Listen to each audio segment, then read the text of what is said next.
So today in the shop, got a 7.3, a 5.9, an old Farmall 300, this mower, then over here, something we've never had before. This is a Lanz tractor. I assume that's how you pronounce it. L-A-N-Z. Here's the tag. Out of Mannheim, Germany.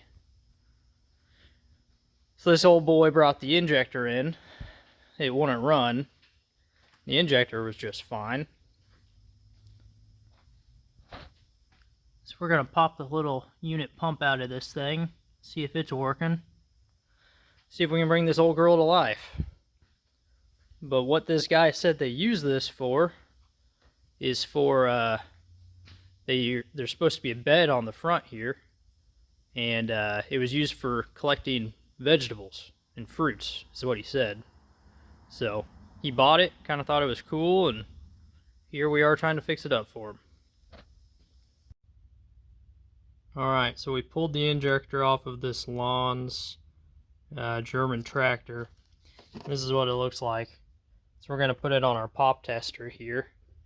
We're going to test her, see if it works all right.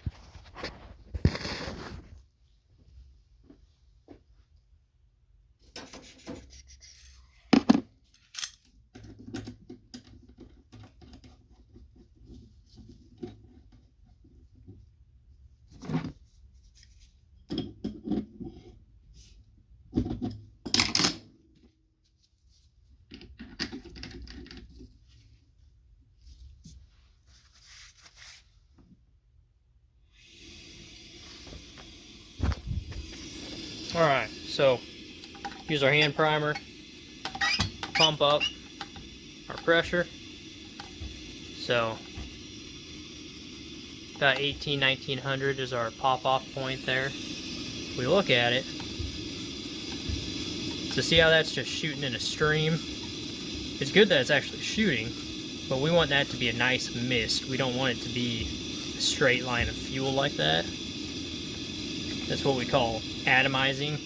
So we want to, if I go quick like that, you can hear it, and we call that chatter. And it should chatter like that, but we don't want it to be just kind of pissing out fuel like that. But this isn't our issue on why it's not starting. You know, if it's getting fuel, it'll start even if it's not atomizing the best. So we'll see if we can even get any parts for this, if we can get a new nozzle. And we'll dig deeper and get the injection, the unit pump out of there, and keep going on this Lanz. So we got the unit pump out of this Lanz German tractor, and it's a Bosch unit pump, as you can see there. But this rack, that should move back and forth, and it's totally stuck. So it's telling me our plunger is probably stuck, and it's probably our whole issue. This here, you want to make sure that it can move as well. It's got spring pressure, so it's pretty tight. But what we'll do is we'll take this off. We'll to get this, you have to kind of take part of it apart from the bottom side and part from the top side, so it's like half and half. We'll take that clip off there, and then there's a retaining pin there. Take that loose and take this apart. Alright, got my unit pump in the vise. Now we're going to take this thing apart.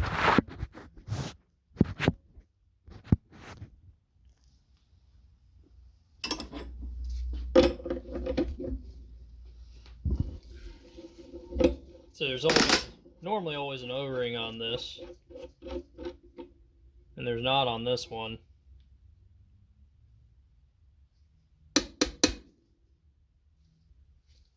So you have your spring.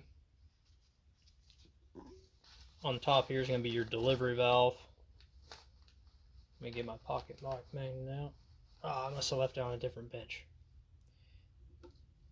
So here's the top part of our delivery valve, and you may not be able to see, but it's full of gunk in there.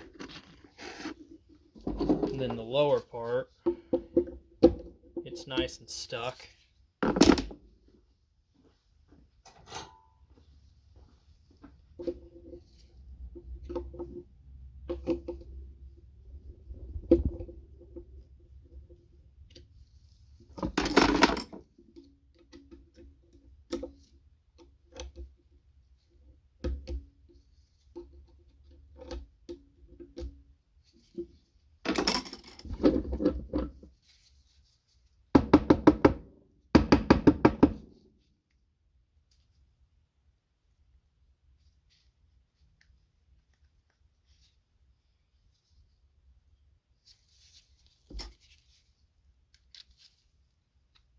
There's the lower part, and it's got a plastic seal on the top there, it looks like. And now you can see inside there, our barrel is the circular piece there, and our plunger's in the middle. So the barrel should come out this way, I assume. Most do that way, but it's probably stuck in there. So we're probably going to have to take this side apart and then knock the barrel down that way.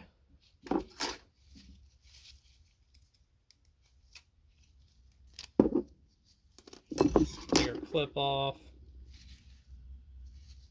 Normally you have to push this down, and then our retaining piece in there will typically come out.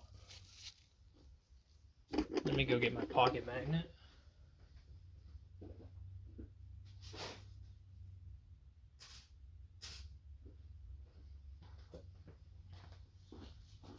All right.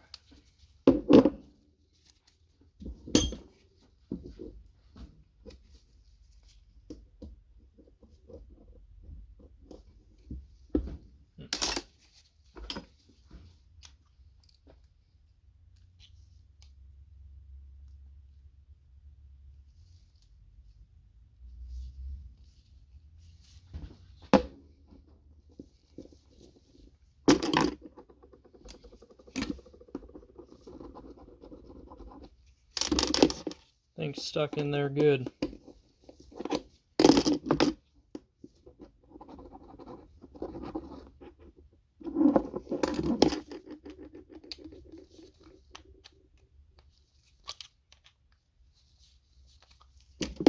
Alright, well, I'll pause this while I try to get that out. That way you don't have to sit here and watch. Alright, so I eventually got it. So what I had to do is compress the tappet there, and then I forced this wire in and pushed this out from the inside. So we'll finish taking this thing apart now.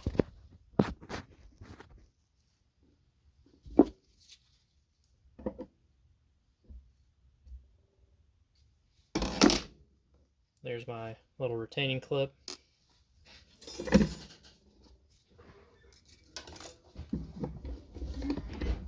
So now my tappet's free to come out.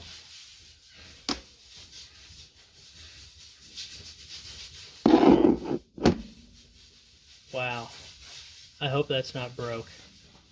That's the funkiest looking plunger I've ever seen, if that's the way it's supposed to be. But here's your spring.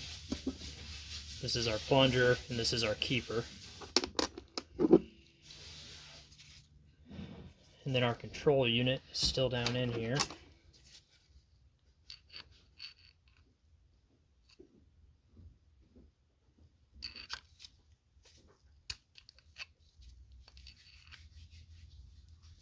That wire trick worked, Brian. Oh, I am. That's alright. There's our control unit. You got to get it back in on the right teeth. You got to line it up correctly on this rack. So this rack normally has a line there, and you got to line up. There's a special spline that you got to line up when you put it back in. And then now I can get to my barrel from the bottom here, and then I can tap it out that way. And then I can clean all this up. Make sure it's free.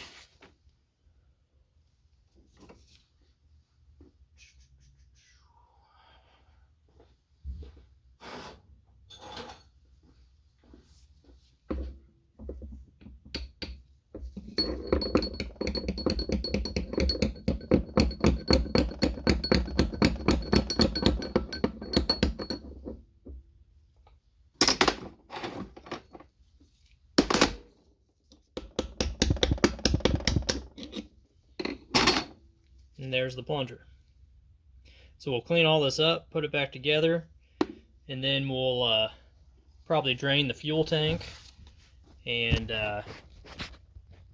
once we get all that done, put it back together with fresh fuel. And it's a 2-stroke diesel, so you know we'll have to mix fuel and oil, and then try her, see what happens. All right, Brian, you think you got her? Nope.